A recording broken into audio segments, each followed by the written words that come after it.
To another episode of Pokemon Knowledge. So, couple things. One, my last live, a lot of people said the volume was pretty low. So I'm going to do something on today's live right now. I'm going to open up my volume and I'm going to try to jack it up really high for you guys. So hopefully, let's see, Mike. So let's see. I'm going to go. All right.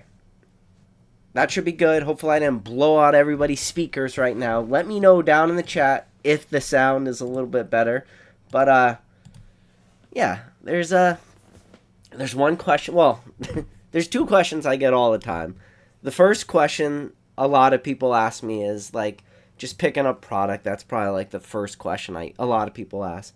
But the second question I get all the time, and it doesn't matter if we're in the booms of booms or if we're in the bust of busts, but the one question I get above all others from people is they always ask me, when is the best time to sell your Pokemon card investments? You're going to hate this answer. But there is an answer, but the short answer is fuck if I know. But I will tell you a couple things that are like the baselines, and I think if I make this video, people will still ask a question, but the first thing is don't put shit on credit cards, all right? If you can't afford what you have, then maybe look to sell it. But the most important thing I always talk about is collection identity. That's one of the things I talk about because if you're invested in Pokemon, I think you need to be a collector too. You gotta love what you're doing. If you don't love it, then you're probably doing something wrong. But go back to collection identity. And one of the beautiful things about collection identity is if you've been really active in Pokemon in the last, I don't even know, 4, 3, 2, 1 years, whatever. If you've been actively involved in this hobby, you probably have built up a decent collection of whatever that is. Whether you're a sealed product collector, whether you're a raw collector, whether you're a graded card collector, figure out what part of your collection you enjoy and figure out what you don't enjoy. And the stuff that you don't enjoy, and you are doing this hobby as an investment or you're looking at it as a way to even build your collection. I make a lot of videos. Sometimes it does get a little convoluted and it definitely does get a little confusing. So real quick, number one mod in the game, Drew, said, sound is cutting in and out. Drew, that I don't really know how to fix. Hopefully, I will try jacking up a little bit more. But, yeah, I don't know why sound is cutting in and out. But, back to what I was saying, like, one of the things you gotta do is just keep this hobby, entertaining for you. Keep it exciting and find out what it is that you actually enjoy. It goes back to collection identity. If you're looking at trust me, I'm not really finding myself doing this anymore, but there was definitely a long period of time in this hobby where I felt myself. That's why I'm able to talk about this aspect of it. Because before 2020, I looked at a lot of my collection and it was all over the place. 2020 really helped me to whittle that down and really get it to things that I loved, and a little of it was unfortunate that I had to sell a lot of the stuff I did love, but I was able to very clearly draw an imaginary line of what I considered my personal collection versus what I considered inventory. And that imaginary line is going to be different for different people. One of the things I do find talking to people all the time is, they'll tell me about all the plays that they were doing, and then I said, well, how did that work out for you? And the unfortunate reality that I've heard people say is, it's working out really, really well on paper, PK, but I haven't seen any returns from it. And then I'll ask them, I'll be like, well, what do you mean by that? It looks really good on paper, but you haven't seen returns. It's like, I bought 5 cases worth of booster box with this thought of an investment aspect, and I was gonna wait for the prices to go up, and when the price got to a point I feel comfortable with, I was gonna sell. But then people will tell me, PK, I'm looking at these 5 cases of booster boxes, and now for whatever reason they've become part of my collection, and people will tell me in a way like they get cold feet on selling this stuff because in the back of their mind they're saying, well, what if it keeps going up? And it's always the what if. That is the hardest question in this hobby, is the what if. Well, what if I sell today, and a week from now or a month from now or a year from now, what if it goes up? That's Pokemon for you. That's Pokemon speculating, that's Pokemon investing, is that big what if down the line. Nobody really knows the answer for that, and you can store stuff forever if that's what you want, and if you do feel comfortable without the turning and burning. But the unfortunate thing that I keep running into is talking to people is it seems like they want to grow Pokemon into, I wouldn't call it a business, but more of a side hustle, but they find themselves with a lot of capital locked up at different periods. I am running into that sort of feeling right now today at the time of recording this video. I definitely feel like I have locked up a lot of money. Now, I've locked up a lot of money for like other reasons in this hobby, things that I'm hoping are going to play out in a couple months. So I guess fuck it. I'll let you guys in on a little bit of the back end. Hopefully it works. It's the biggest secret, not secret, that exists in this hobby. But shout out to Dan Catchmall Collectibles. One of the things Dan is going to eventually do, if I don't know when he's going to do it, but he's going to do eBay Live. So when that moment does happen, I will be one of Dan's streamers on eBay Live. I've talked to Dan about it. Maybe I was the first one, maybe I was the second person to talk to Dan about it. Before Dan reached out to eBay to go live, like, I was one of the people messaging him, just saying, like, I ran into this weird thing that happened, is I found myself with too much time, like too much free time, where a lot of people run into the issue where Pokemon absorbs all their time. My day is very, very clear cut. I wake up in the morning, I go to work, I work my full day, I come home, I hang out with the wife, I hang out with the kids, and then after the kids go to bed, I have my time. And I have from, my youngest goes to bed at 7, my oldest goes to bed at 8. So from 8:15 to 11 p.m. is my time. And I just found myself with this overabundance of time. So I did want to do something with Pokemon, and I thought to potentially stream for 2 hours a night would be something that I would just want to dabble in. So shout out to Dan. And one of the reasons I reached out to Dan was I don't want to do whatnot. I wanted to, it's weird. Run into this weird thing.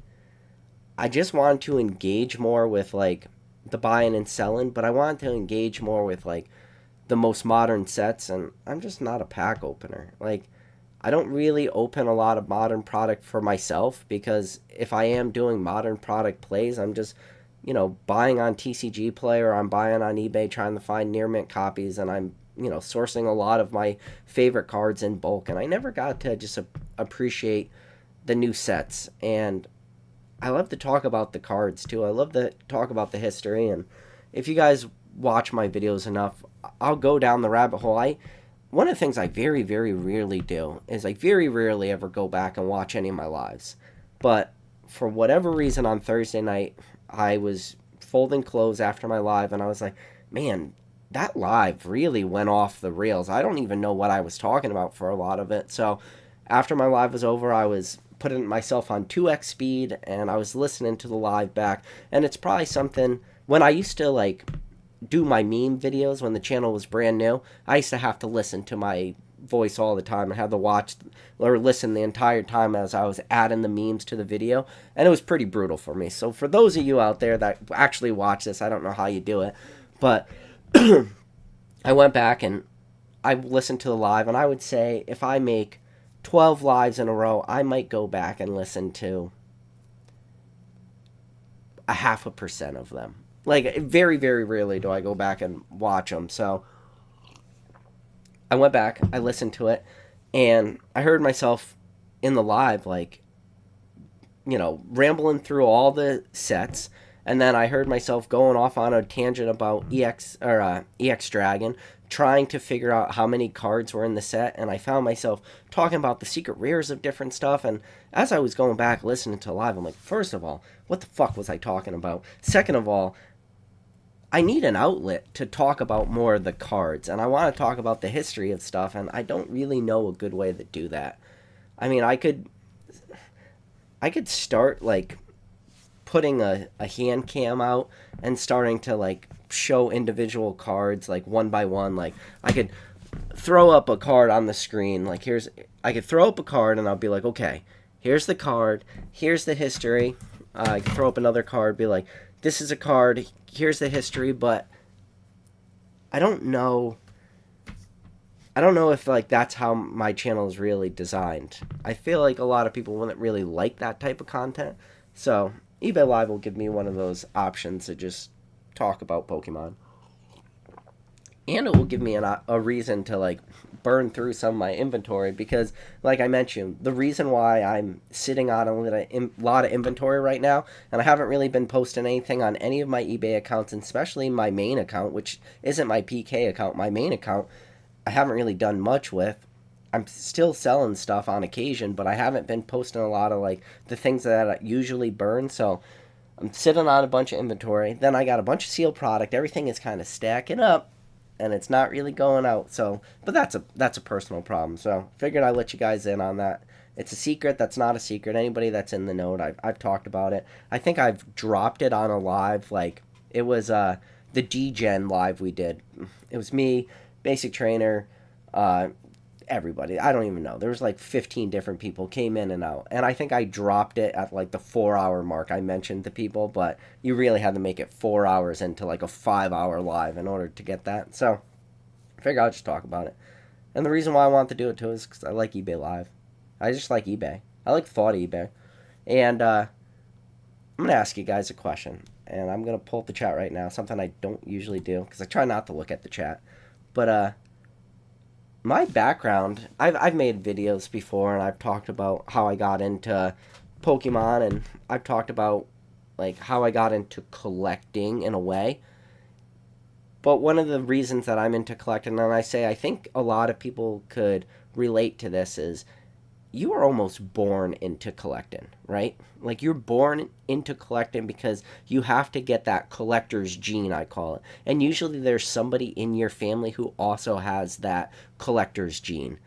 And for me, that person who had the collector gene was my mom. And on my last live I did, somebody asked, PK, would you ever have your wife on a live? And my answer was like, no, I don't think it would be a good live to have my wife on. But and I mean this, would you guys want me to come on? I could have my mom sit right next to me. We could do it right here. Would you like to see a live with my mom?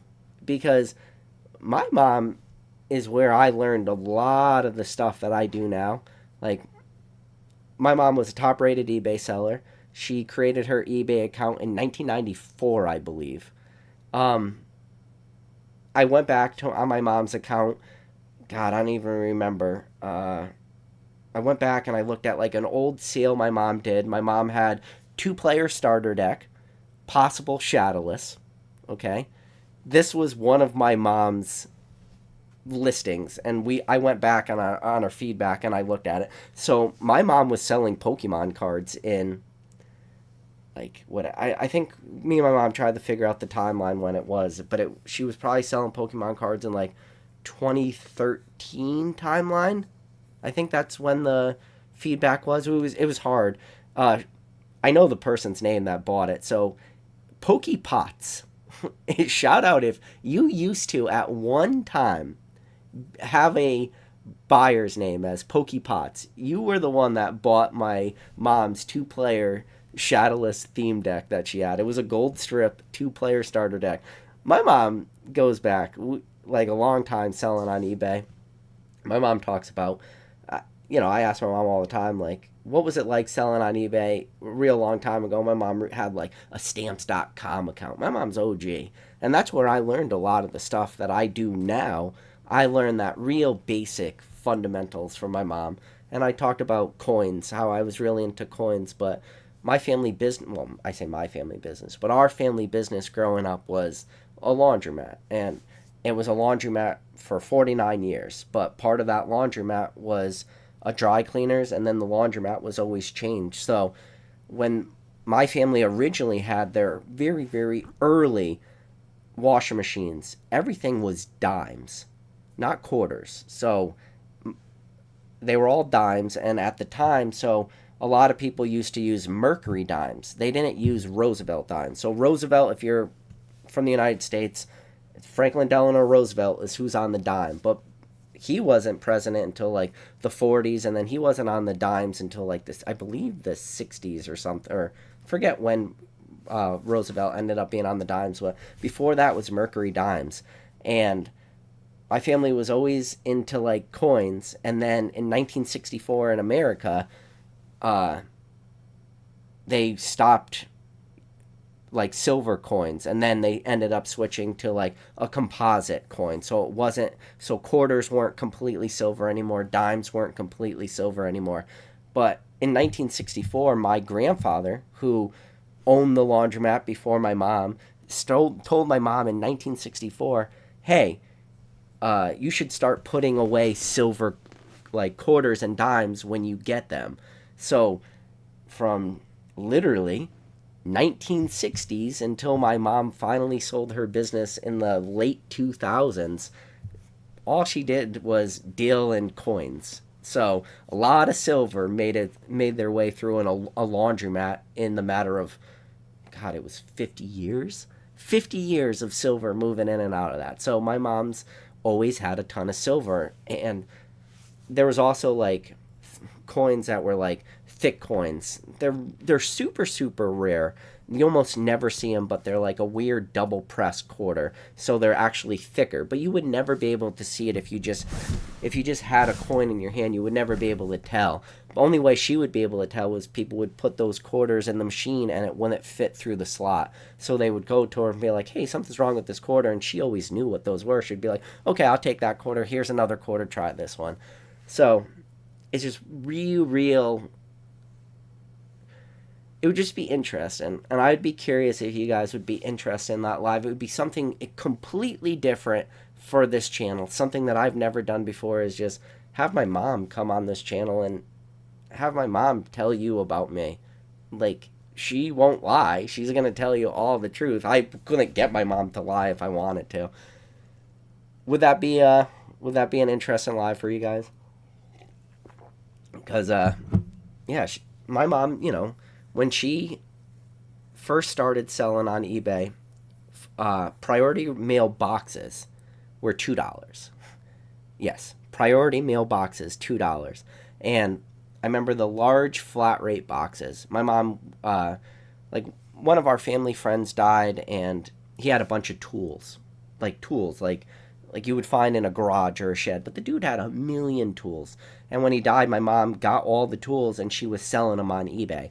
But if you know anything about tools, especially old tools, they're made out of, hardened steel. So they cost a fortune to ship. So what my mom would do is she would sell them in lots on eBay. Lots of tools, and then large flat rate boxes. I still remember the weight in my head. You can ship up to 60 pounds. So my mom would literally sell a lot of tools that weighed less than 60 pounds, and she would put 60 pounds worth of tools in a large flat rate box, and she would ship it. And I believe at the time she was shipping large flat rate boxes for like $10. So yeah, I would just be interested if you guys would like to hear that story. It's a different story, but then I think it would be important where if you could hear my mom talk, you would then be like, okay, PK, now we get where you get it from. That sort of thought process, because that thought process was instilled in me from my mother forever. Like, she was selling Beanie Babies and stuff, because one of the things that eBay really like kicked off was Beanie Babies. She was doing that. She sold so much random shit. I don't even know. Like, I should look at her feedback score too, because I'm not even sure. But she like barely sells anything anymore on eBay. But she, if there's something she's got to sell, she will. But my mom's retired. She doesn't work anymore. Well, she still like works part-time, but she's retired. She's older now. Hell, I'm older now. I'm only a couple decades away, hopefully, from retirement. But no, I would be interested if you guys would like to hear it, and then just maybe it would give you a better understanding of just me as a person. So looking down in the chat, T-Chev44 said, yeah, let's see it, PK. Nav90 said, sounds great. Yeah. And then Mick said he absolutely agrees that the Pokemon collecting is a inherited gene. But anyways, that was a long rant. Let's get back to the title of this video. When is the best time to sell your Pokemon investments?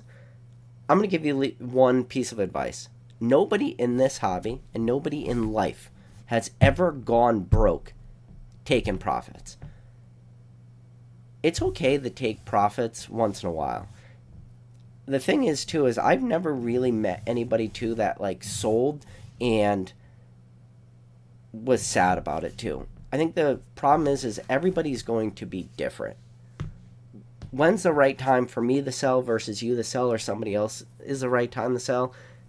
It's such a personal question. And then you really have to ask those people individually. You have to really, really, like, dig into their financial life, their personal life. You know, are you running out of space? Like, what is the reason? And then I think that last part of that is, what is the reason? I think everybody has to ask that question. Why are you selling? Are you selling just to sell? Are you selling because you have to? Or are you selling because you want to, because you enjoy it? One of the things I found pretty fascinating on my last live I did, I'm talking about the last live a lot because it was actually one of the few that I listened to, but in the comments of that video, I was talking about I have a lot of money locked up in Brilliant Stars and Lost Origin, and somebody on that video, I'll see if I could find the actual comment, but somebody was like, about time these Pokemon, let's see, something about time these Pokemon investors are not making money. Hold on. Let's see. I don't know if I could find it. Let's see. I don't see it. But yeah, somebody wrote a comment like, about time these Pokemon investors are not losing money.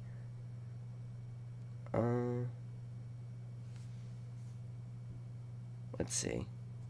Yeah, I can't find it. It was something, so I'm going to butcher the quote, but somebody put something along the lines of, about time these Pokemon investors aren't making money. And I found that very interesting because the two sets I was talking about was Brilliant Stars and Lost Origin. If you guys have been following this channel now, I told you to buy Brilliant Stars and Lost Origin both right before they went out of stock on PokemonCenter.com. That's at $143. And right now, Brilliant Stars is like $220, and Brilliant Stars is $180 and change, $190, depending. We can actually pull up TCG Player right now and see how much is a Brilliant Stars booster box, because I am curious, actually. Brilliant Stars. Let's see. So, Brilliant Stars booster box. Wow, they went up a lot. $531. Two sales. One for $192 and one for $197. Currently for the highlighted box, $196.99. Brilliant Stars is about to start making a run. But I found it fascinating reading that comment because he's like, about time these Pokemon investors aren't making money. And in my head, I'm like, these are phenomenal gains.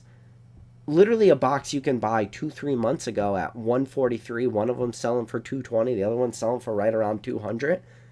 How are Pokemon investors losing money right now?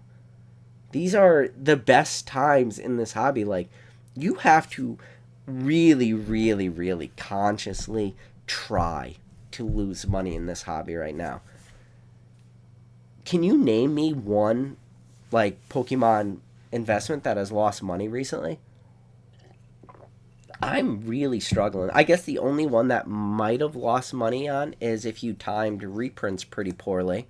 So, an example would be maybe 151 if you time that reprint really, really poorly. But if you're deep down the rabbit hole, if you know what's going on with Pokemon, there was a huge period of time to sell 151.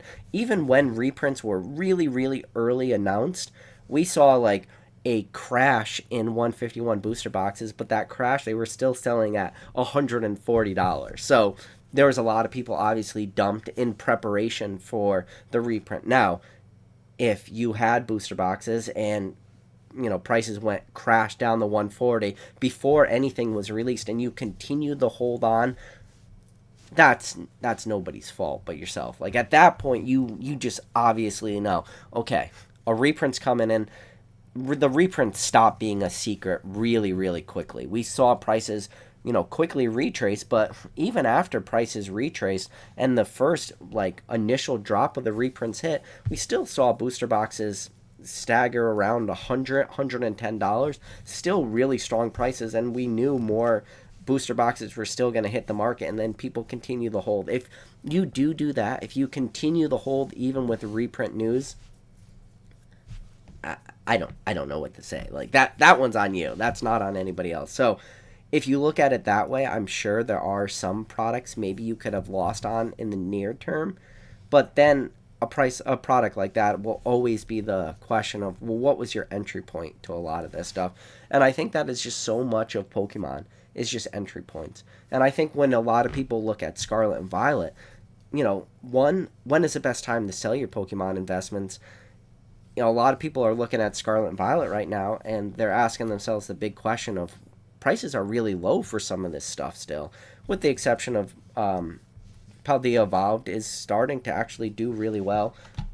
Let's look at Paldea Evolved on TCG Player. Paldea Evolved.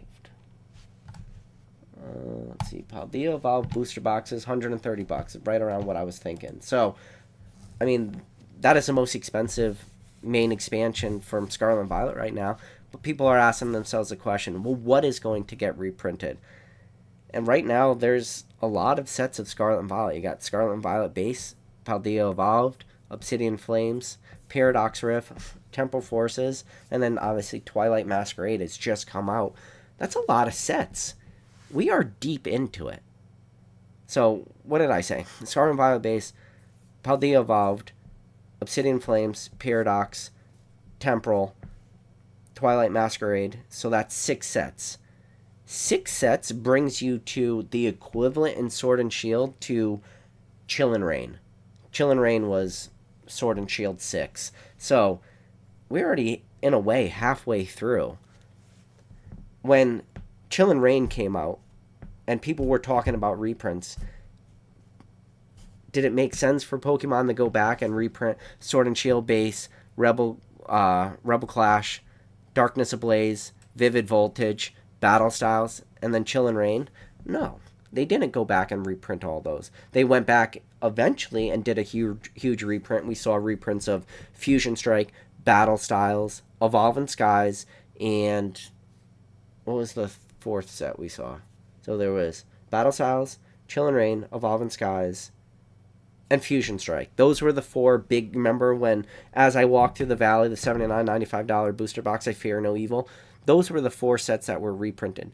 They didn't reprint everything. So when it comes to Scarlet and Violet, Pokemon's not going to go back and reprint everything. They're going to have to be really, really picky and choosy on what they go back and reprint. Now, Sword and Shield, they also kind of went back and printed the shit out of Shining Fates. I mean, Shining Fates got the reprint treatment to the point today where Shining Fates was released in, what was it, February? It's got to be February 2021. I don't know, actually. When was, I want to say it was February. I know most release dates. Shiny Fates release date. Release date. Oh, look at that. February 2021. I was right. So Shining Fates got released in 2021 or February 2021 and just got reprinted to oblivion. And you can go on PokemonCenter.com right now and you can still pick up Shining Fates for $49.95. You can't go on PokemonCenter.com and go type in 151 and pick up ETBs of 151. You just can't do it. So the question for Scarlet and Violet is, well, what is Pokemon going to reprint? Because in my opinion, they're going to reprint something. And I think the two sets that are most likely is that, specialty set, which is 151, because we already saw a reprint of it in the Japanese market, but we're seeing how high demand is for 151. I think in English it would be the same thing. I think there's three main products really when you think about 151. I know there's like the Zapdos boxes and the poster collections. I get it. But for the main three products, I would say UPCs, ETBs, and booster bundles. Out of those three products, if they do a decent reprint of 151, I don't see UPCs personally getting a reprint. I think if 151 gets a reprint, I think the two products we mainly see are definitely booster bundles. Ton of demand for booster bundles. I don't completely understand it. Hell, there's a couple booster bundles. Here's a booster bundle for you. I don't know. People love themselves some booster bundles, but I think booster bundles will get reprint, and I think ETBs. I don't see 151 UPCs getting reprinted. I don't really see like poster collections getting reprinted either. Maybe like the Kadabra boxes and the Zapdos boxes, maybe. But I think the two big products we're going to see. And then I think Paldea Evolved is probably the next most likely set. Even that's a maybe. And then maybe Temple Forces in the future. I mean, Temple Forces is still so recent, There's no way Pokemon goes back and they reprint everything. So it'll be really, really interesting. Well, we kind of saw a Scarlet and Violet base reprint happen, but it'll be very interesting to see what happens with Scarlet and Violet base and if Paradox Rift never gets a reprint. Paradox is the one that I'm really, really keeping my eye on. But with that said, if Paldea Evolved never gets a reprint and Pokemon just says, screw it, let's just keep printing the newest set. Let's ignore all this stuff. Let's just say Scarlet and Violet base, Paldea, Obsidian Flames, Paradox Rift, screw them. None of these are going to get reprint. Let's just keep focusing on the newest set, and maybe we'll reprint 151, but for the most part, we're just going to focus on the newest set. Be very, very fascinated to see how these booster boxes play out, and Paldea Evolved will be one of the ones that will be the most interesting to watch, because shout out to Dan Ketchum Collectibles. When I was with him at Nick Old School Pokemon's house, the one product he was buying and the one set he was buying was Paldea Evolved. And it wasn't buying it because he could get that set for the cheapest when it came to booster boxes and packs. The reason that was the set that he was readily acquiring at the time was because it was literally the only set when I was with him that was not available at distribution. So because it was not available at distribution, he was already very, very early on starting to get a feeling for what the prices of those booster boxes were going to do. And within the time that we were up at Nick's house to today, that booster box, when he was acquiring them, at $100.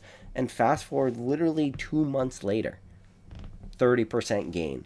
30% on one of the most modern booster boxes. And that was him just understanding the very, very basic fundamentals of supply and demand. While the demand wasn't crazy for Scarlet and Violet, the supply just stopped being there. But he knew that there was still supply. While you got to keep in mind, there's always a little lag time. And what I mean by that is when supply dries up at distribution, it's not an equal 1-to-1 that once it's no longer available at distribution, the secondary market immediately reacts. It's not like that. And the reason why it's not an immediate reaction once it goes dry at distribution is because people that are selling that product, if they're sitting on a decent amount of it, they're going to keep the prices low in the near term. It has to dry up at distribution, then it has to dry up from the big sellers. And then once it dries up from the big sellers, then the people sitting on 1, 2 cases, 3 cases of booster boxes, then that market, then they get to start playing in it, because then that's when prices really start to go up quick because the massive supply was drying up. But Dan had the foresight to see that happen damn near immediately. And no, it was cool to watch. And it's just a lot of that is just keeping an eye on the market, like understanding like what is available and what isn't available. So, and then it was funny too because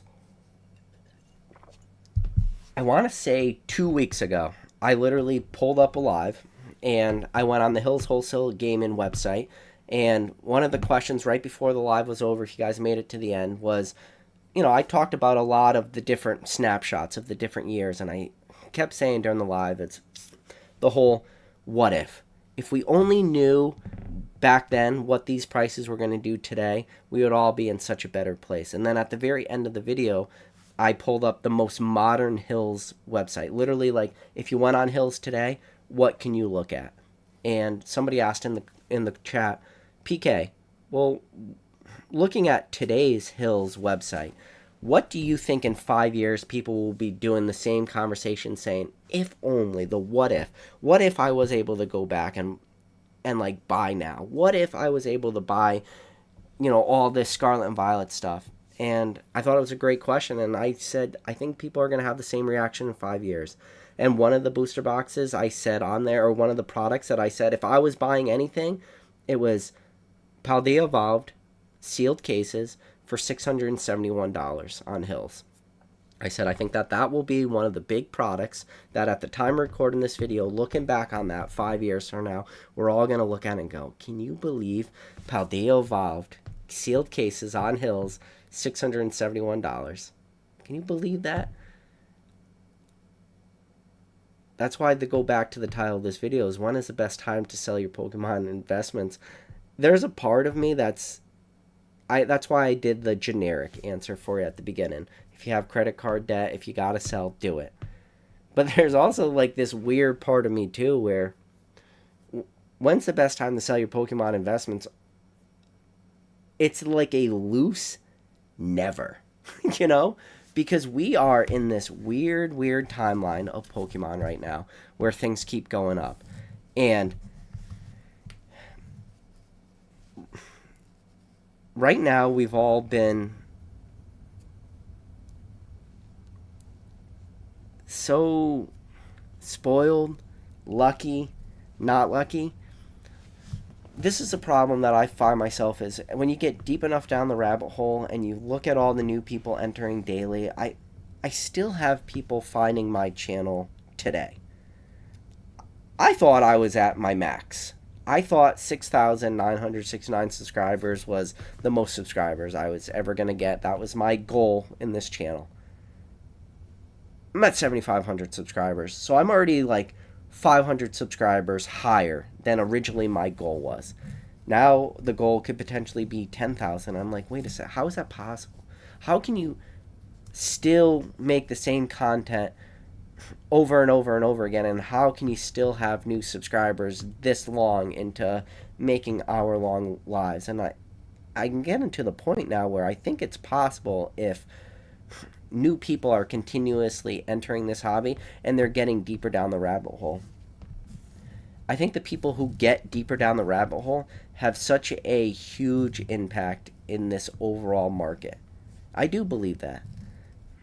Now, there's always going to be your low-end collector, but the people getting more engaged, I'm watching it tick up.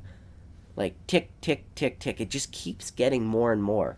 And the people I'm having conversations with, the people that I'm talking to on a daily, I'm asking them what they're buying, and it's more and more. It's not less and less. I thought eventually what I would call either Pokemon burnout or wallet fatigue would settle in a little bit stronger. But we saw the numbers that Pokemon released last year. Over 11 billion cards printed. The year before it was 9 billion. These are numbers that historically in this hobby would have been unfathomable. Unfathomable to have 11 billion cards printed. And yes, there's the semantics of every code card, I'm sure, is counted. Every brick of energies that's in an ETB is counted. I get it. But out of 11 billion cards, that's so much product.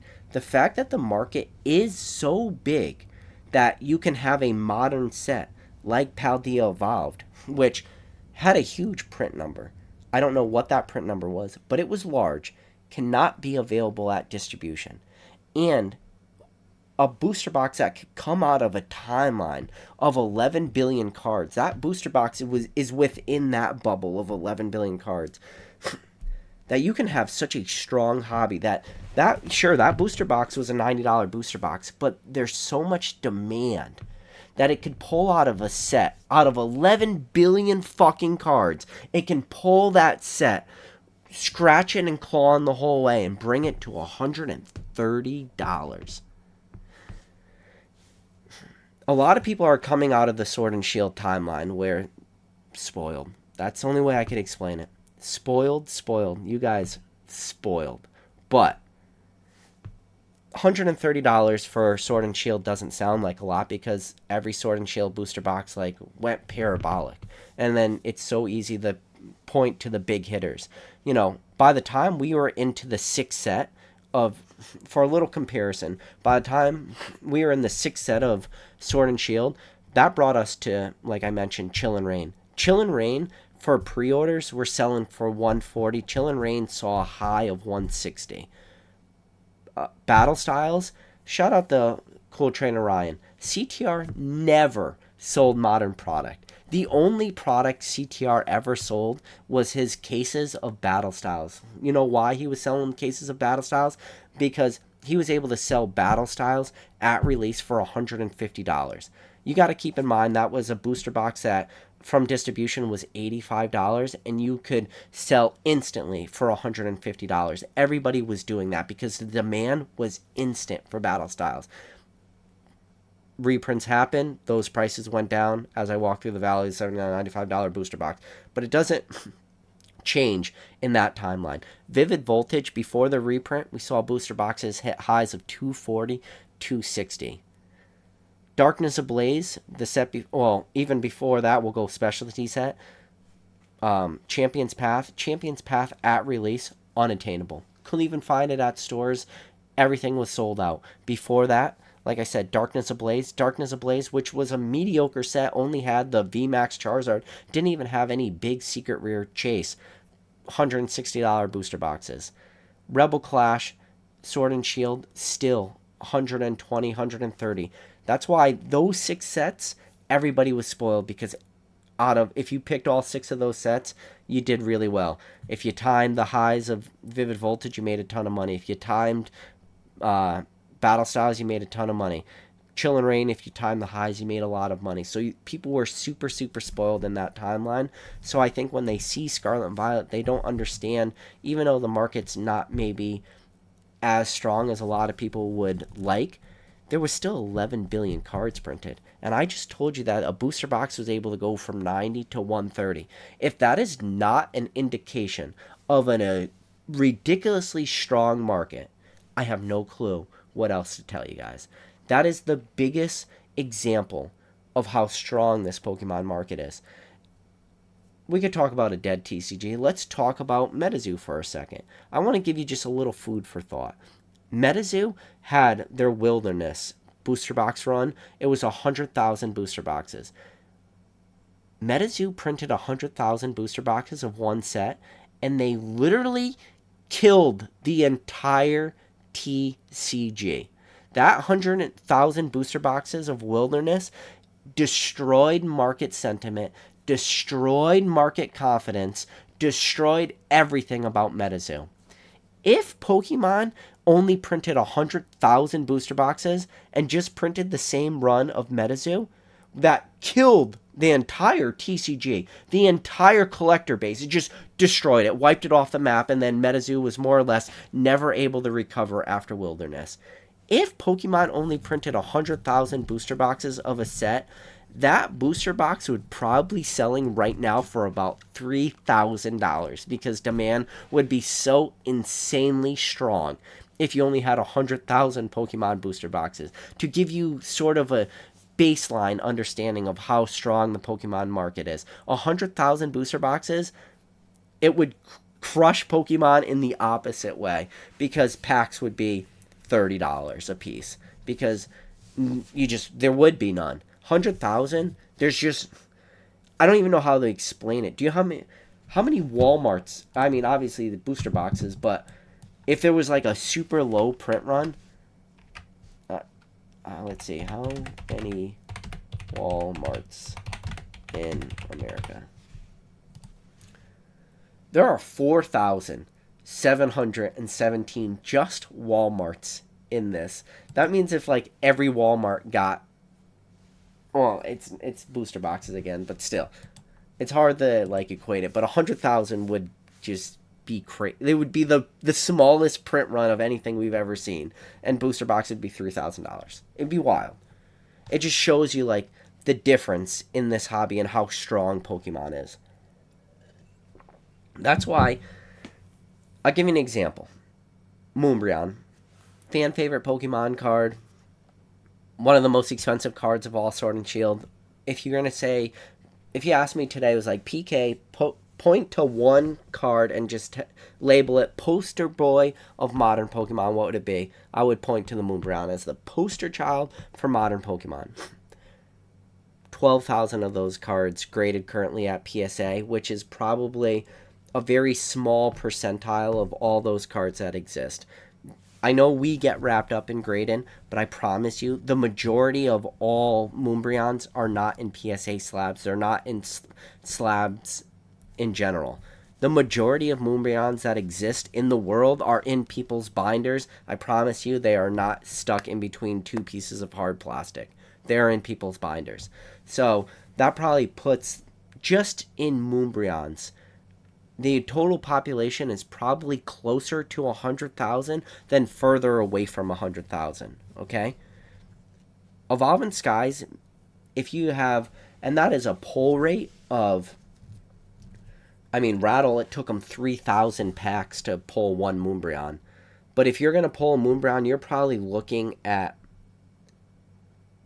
I don't know, maybe, if you're lucky, 1 out of every 2 cases, you might pull a Moonbreon. Because there's just so many alt-arts in Evolving Skies. And maybe that's probably might be a little low. To be honest with you, your chances of pulling a Moonbreon might be 1 out of every 3 cases. So, but if it was 1 out of every 2 cases, that means 1 out of every 12 booster boxes. But probably more likely it's 1 out of every 18 booster boxes to really pull the one chase card you want. So let's go with the higher end. 1 out of every 18 booster boxes. And I just told you there's probably 100,000 Moonbreons that exist. And I just told you that the pull rate is about 1 per 18. That means it was close to 2 million-ish boxes of Evolving Skies were probably printed. Maybe more. But probably, I mean, it's hard to say too, because this is where I'm going to lose people, because there are the semantics. Moonbreons are not only pulled out of booster boxes. They're also pulled out of ETBs. They're also pulled out of 3-pack blisters and single packs and check lane blisters and every single tin that has Evolving Skies packs in it. We could do this. Every single product that has Evolving Skies. So I'll pull back my numbers. I won't say 2 million booster boxes, but it's over 1 million booster boxes. Maybe 1.5 million, maybe less. But I would say at least 1 million booster boxes get printed of a modern set. I just told you MetaZoo was disintegrated as a TCG after 100,000. It was the beginning of the end. Pokemon could print 1 million booster boxes of a set like Evolving Skies, and demand can be so strong that even with a potential print run of 1 million booster boxes, which is only a 10x of what MetaZoo was, and I'm going to go on a limb and say that the Pokemon print run is probably greater than 10x of whatever MetaZoo's print run is, but the numbers just get so big that it just becomes tough to equate this. But it still managed to become a $700 booster box in the course of 3 years. Evolving Skies is released August of 2021. Here we are less than 3 years later, because we are in June. It's literally would take June, July, into August. So we're still 3 months away from really the 3-year birthday of Evolving Skies. And within that 3 years, we got to see a booster box go from that MSRP of $143 and Evolving Skies, the lowest I ever saw Evolving Skies selling on the market was a 1 week period where I saw it selling for $95. And then it was pretty much always 130-ish booster box. I would say that that was always the most accurate range for really where people were able to pick up their lows, even after like there was like between 95 and 140. Let's just call it that price range. A lot of people have different entry points between that 95 to 140 who were there for those early print runs, but still. And then for that timeline, that was only like a 9-month timeline. So really, you can now subtract 9 years from the entire price trajectory of Evolving Skies. So by subtracting 9 months, it really puts you to just slightly over 2 years.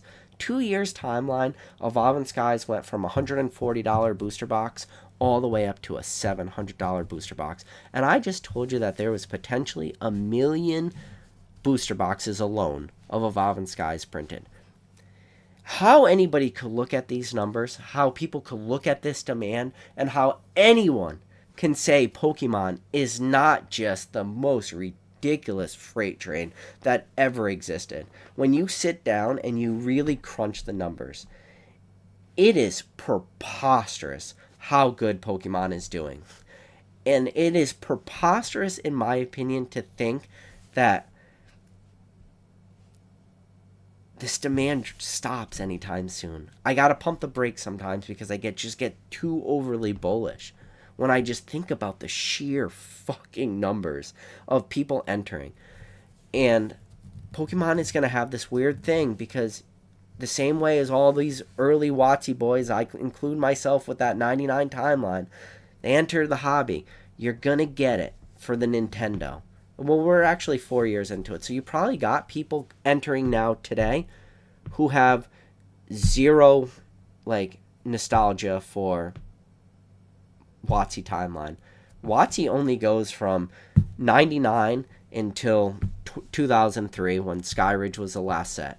Base set, first edition, was the first set ever printed by Wizard of the Coast, and Skyridge was the last. There's probably a group of people entering the hobby now who never opened a WotC pack in their entire life, and they were only in that Nintendo timeline. And then very, very soon, we're going to get a big group of people entering who never opened up WotC or Nintendo, and they only opened up Diamond and Pearl as a kid. And then we're going to get kids that never opened up base set. They never opened up WotC. They never opened up Nintendo. They never opened up Diamond and Pearl. They only ever opened up the Platinums. And then the same thing with Heart Gold, Soul Silver, and the same thing with Black and White, until eventually, given enough time, we're going to get people re-entering who only ever opened up XY because they weren't in the timeline of from WotC all the way to Black and White. They weren't part of any of that. They only got in during the XY. And even XY, when you think about it, and you start to equate numbers, XY was 2014. 2014 is 10 years ago. So that means if somebody was 10 years old opening up packs for XY in 2014, they are now a 20-year-old kid. What age do people grow back into Pokemon? That's one of the things I talk about a lot on this channel, is that people get so old that they grow out of Pokemon, but eventually people get old enough that they grow back into Pokemon. There's going to be people who, and I think that timeline, it's an arbitrary number, is between 26 and 34. I feel like that is that sweet spot where people are growing back into Pokemon. But that means you got XY people that are only 6 years away. Black and White, that brings you the 2010. 2010, that's 14 years ago. That means that group of people are 24. If they were 10 at the time of opening Black and White, 14 years later, they're 24 now. It's crazy when you think about it. We're right on the cusp. We're like a couple years away from this massive generational dump, I call it. It's a generational dump of new collectors re-entering Pokemon. And I use the phrase new collector loosely because they're not new collectors. They're people like rediscovering Pokemon. We are right on the verge of just a dump of people happening. Dump of people getting back into this hobby. So people always ask the question, they're like, we saw a Black Swan event happen in 2020, hands down, without a doubt. In 2016, with the advent of Pokemon Go, the video game, we saw a big influx of people. In 2012, something that I can't really like articulate well, we saw a big dump of people that happened in 2012. In 2009, we saw a big dump in relative for the timeline of people that re-entered this hobby. And do you see how that happens? It's a very weird cyclical thing that happens between a 3 and 4 year timelines where you have big dumps of people re-entering. 2009, and I can only do this anecdotally because I know people in that timeline. 2009, your SM Pretz, TCA Gamins, MKC or MK Poke CC, and then 3 years later, like myself, some other people. 2016 Pokemon Go, a huge group of people. 4 years after that, 2020, the pandemic, huge group of people. And then even today, 2024, enough people entering this hobby to eat up 11 billion cards. This is a problem. I don't. This people are like, PK, why aren't you making videos anymore? It's like I want to stop making videos sometimes because I can't talk about Pokemon in a negative way anymore. That's why I wanted the title, going back to the title, when is the best time to sell your Pokemon investments? And when I say some of the advice I could give is maybe never. Like, not never, but not anytime soon. Like, pump the brakes. Think about it. Think about what's going on right now. And it's, a lot of people are going to say, well, it's like me protecting my investments too. I don't give a fuck. Like, I care about my investments, but I don't care what you do with your money.